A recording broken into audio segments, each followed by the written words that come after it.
Dry grass, fierce wind, and flames that raced ahead of fire crews. My friends could be in there, my friends could all die. The battle fought at ground level, literally, landowners tilling the ground to stop the fire. I don't want the fire up here. Tonight, the thick smoke, the scorched earth, and worries of more fires tomorrow. OU Heisman Trophy winner Sam Bradford is home for the summer and is hosting his first football camp for kids. The legendary quarterback is coaching the kids enrolled at the camp at the OU Intramural Fields in Norman. Some of his former teammates are pitching in and helping.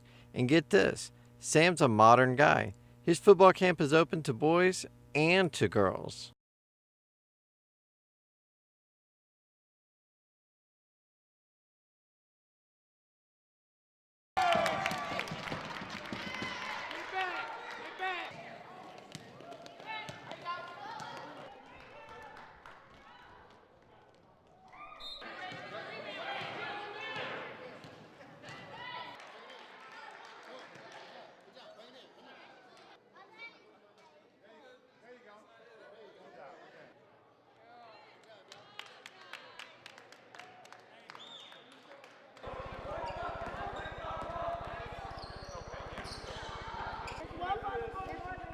No hanging on the rim. Yeah, no hanging on the rim.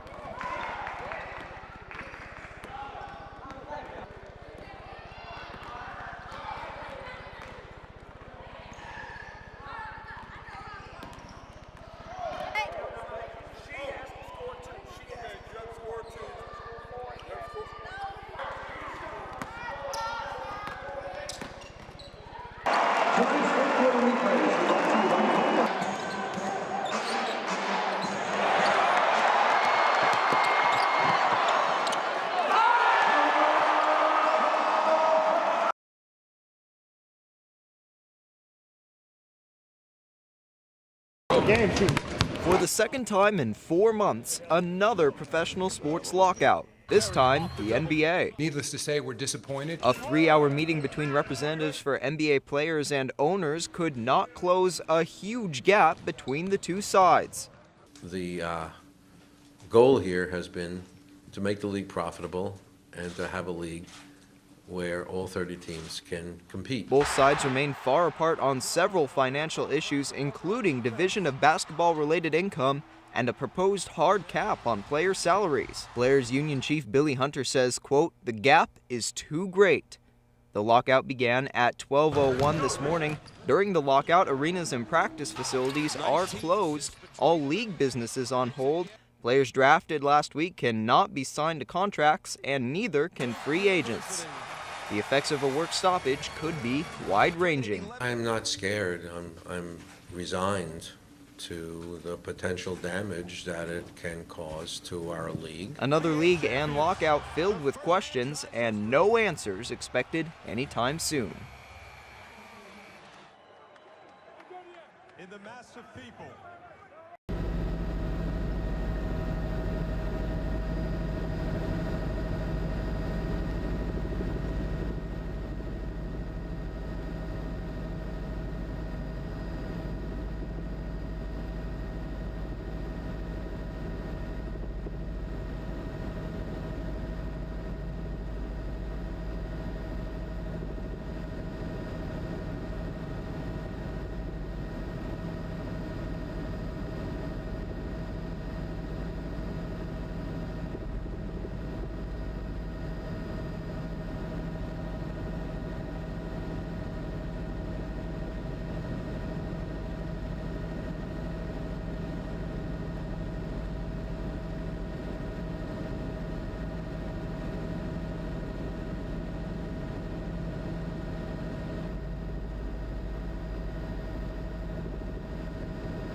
The fireworks at the state Republican convention Saturday night included claims from Ron Paul supporters that Mitt Romney supporters had attacked them.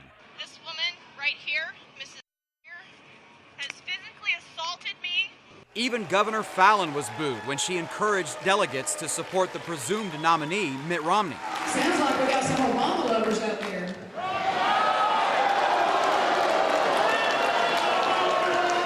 We certainly are open to everyone who wants to attend that party, but I do think it's important for people to be respectful of a process. The reason it got rowdy is because of the blatant disregard for the rules. Ron Paul supporter Jerry Essery says fellow Paul supporters were outraged when delegates were not elected by roll call or ballot as the rules state. Instead, it was a standing vote. So Paul supporters eventually took the convention outside the hotel after it ended in controversy. It didn't give anybody hope that the Republican Party was following the rules. I'm not saying that it was the cleanest convention that we could have put on, but a clear majority prevailed. State Republican Chairman Matt Pinnell says it was the hotel that halted the convention at 5 p.m. He points out a second standing vote was held, and the majority prevailed in selecting 25 delegates from several campaigns to go to the national convention. Ron Paul delegates are going to Tampa Bay from the district level. And we actually have a couple on our slate as well. But the majority of them, yes, are folks that have supported the majority of people that voted on Super Tuesday. Denise Rebel has been an asthma sufferer for as long as she can remember. As a kid, no summer camp because the results could be catastrophic. I was sick all the time. I was always having problems. I went to school in East Texas, and so that always flared me up, and I was in the emergency room all the time. So definitely when I was younger, it affected a great deal. And Denise is a moderate asthma sufferer. So imagine what it's like for severe sufferers. For those, there is a new procedure called bronchial thermoplasty. We're inserting this into the trachea. Dr. Gary Weinstein is a pulmonologist who offers a procedure. A bronchoscope with a flexible catheter is inserted through the nose or mouth. The tip of the catheter expands to touch airway walls. A controlled blast of heat then reduces the smooth muscle, making it easier to breathe. This has the ability to impact them in a very positive way for the rest of their lives.